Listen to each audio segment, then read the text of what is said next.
Stas 23 here in today's Knife Therapy. We have my top 10 best hard use overbuilt folding knives in the collection right now. And these are all knives I've tested hard and I know they can handle a lot. Now, this would be the strongest knife on this list, I would have to say, but being that it is a beast of a knife and it's a little hard for me to carry this one, it's not on this list, and that's the only reason. I love the Cold Steel 4 Max. This is the Taiwan-produced S35VN version, which I still have my 20CV version, but still love this knife. If you never saw my review and testing of the 20CV version, definitely check that out. Excellent knife. These were on sale for like 200 something bucks whenever I picked this one up. Now they're more than that. And all the knives on this list are going to be 300 and over. And don't worry, I know a lot of these are not available at the moment, but I will do a video either tomorrow or the next day with my top 10 knives at the lower range knives. So there you go. That's the honorable mention right here, the 4 Max. So let's get started. These are in no particular order. These three I'm going to count as one, and we have the Microtech Socom, that's the clip point, the Tanto, and the Bravo. This one right here is the collaboration with Reich Knives, and I tested this one hard in my review, and it passed with flying colors. It has the external stop pin, and look how thick and massive that is. Just an overall beast of a knife. But if I had to choose out of these two or this one, it's going to be these all day, every day. These are made in the USA, and this one, to me, is way more comfortable than this one. All this jimping right here, if you have gloves on, you know, it's fine. But my beat-up hands, this one's just not the most comfortable. And this one's not ground as thin as the Socom Elites are. This one also has a far better action than this one. It's not bad on it, but, you know, I like the overall aesthetics of this one a little more, but that is not the deciding factor for me, at least. They definitely are great knives. This one's a lot lighter because it's got the aluminum frame, the inset titanium lock bar there. So, of course, it's going to be lighter than the titanium full backspacer and titanium pocket clip. Now, I do like how this one's tip up, even though I don't mind that these are only tip down. Hopefully, they do another run of these here soon. You find them here and there. They go pretty quick, though. And if I happen to find any available, I will definitely let y'all know.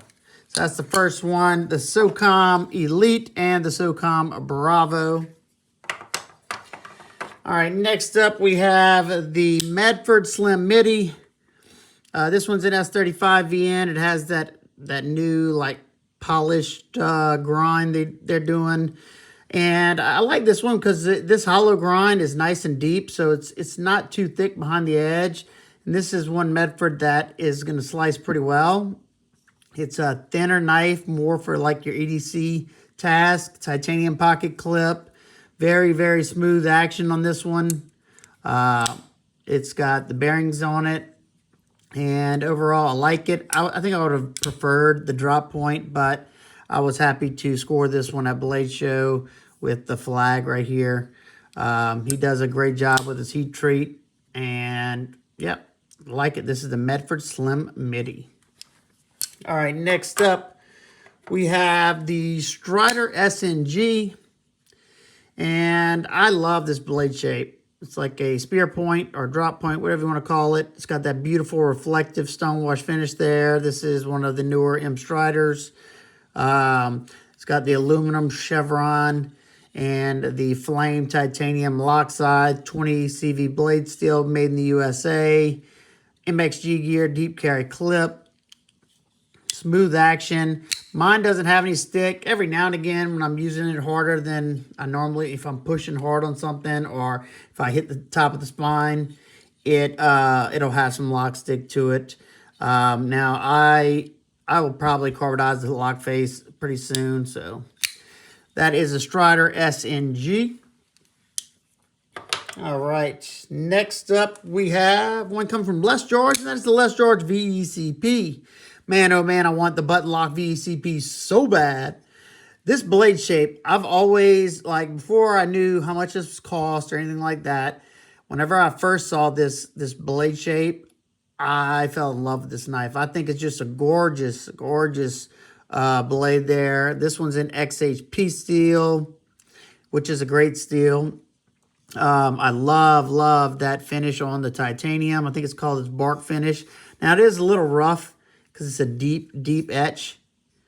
And it's on the back side as well. Now, I have a, this is a Benchmade deep carry clip. Maybe MXG gear. I can't really remember. But love this knife. This one's on washers. And boy, is it a smooth knife. One of the best washer actions on the market. Not the best, but one of the best. Love it. That is the Les George VCEP. All right. Next up, we have the McNeese PM Mac 3.5. And if you didn't see my testing and review of the 3-inch version, I beat that thing into oblivion. And not only did it hold up, it held that edge so well. And they have such smooth action on these.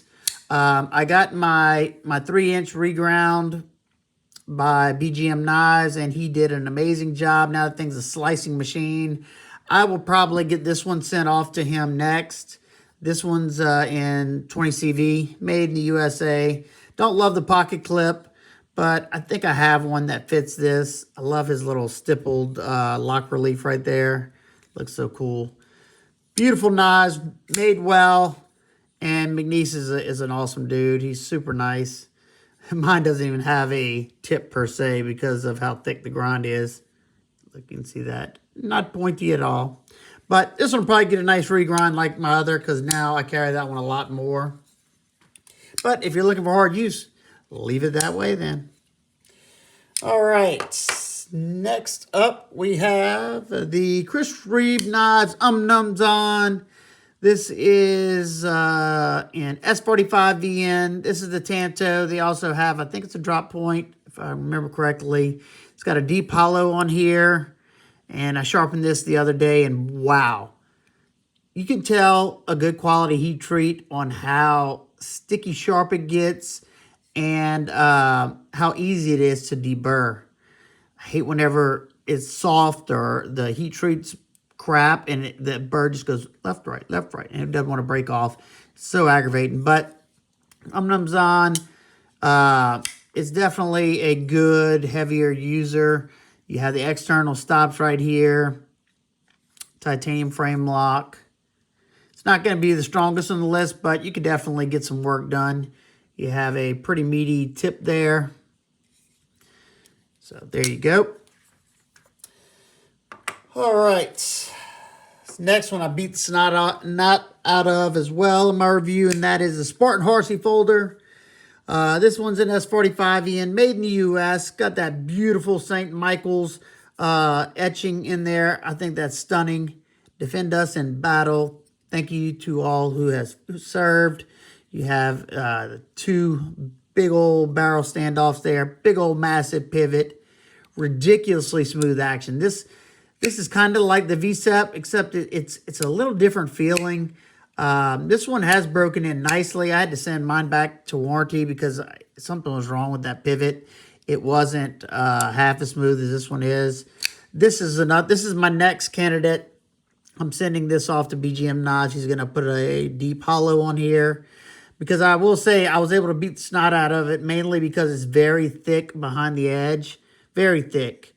And I'll also get him to put me a sharpening choil in there. But I love the knife. It's comfortable. Horsey design. Beautiful, beautiful knife. If you need one that you can depend on, definitely a good one. All right, we got two more left. And I'll save my favorite for last.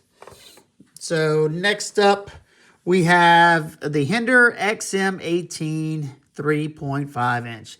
This is the all-tie version with the Spanto, probably one of the stronger grinds he does, if not the strongest, because you have that Tanto-ish front portion. This one's an S45. This one's just a beautiful knife. Absolutely stunning. Yeah, external stops, lock bar over travel. Yeah, love it. And this is the one I actually tested and reviewed. This is the DLT choilless XM18 3.5 inch slicer grind, skinny. Both of these are the tri-way. So if you were going to be using these hard, you could put the nylon washers in here or the phosphor bronze. So if you work in a dirty environment. But this one held up to the abuse I put it through. And still, I think this still has the factory edge on it. You can see there's absolutely no edge damage. If you didn't see that review, go check it out. Go see what I did to it. It's still decently sharp. All right, so I'm about to show you my #1 favorite out of this whole list, just because it just wowed me on how well it performed, even though it's a bruiser, and that is the Demco 8020.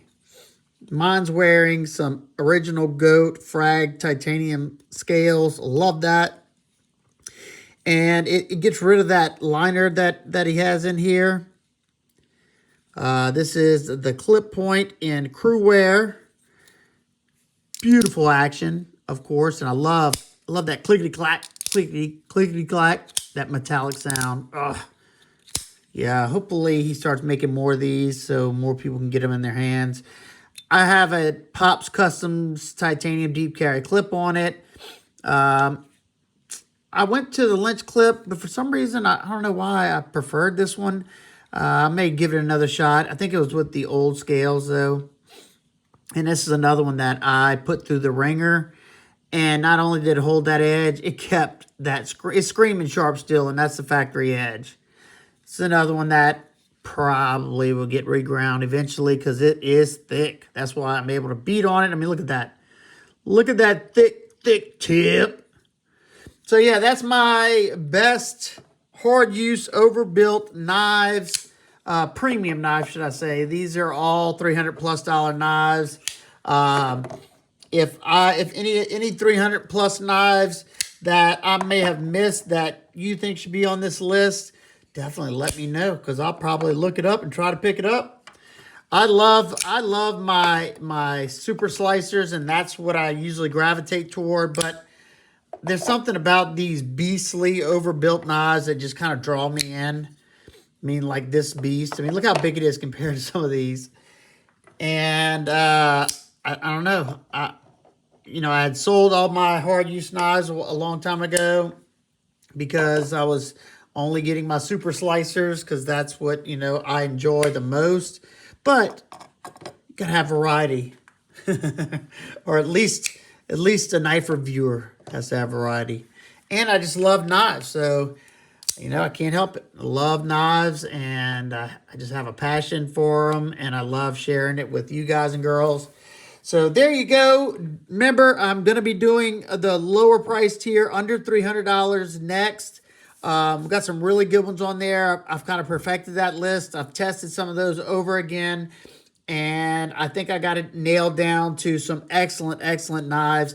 I did this one because somebody had asked me some of my best hard use or hard work knives, and these would all be great work knives. Of course, I know most people wouldn't carry these to work.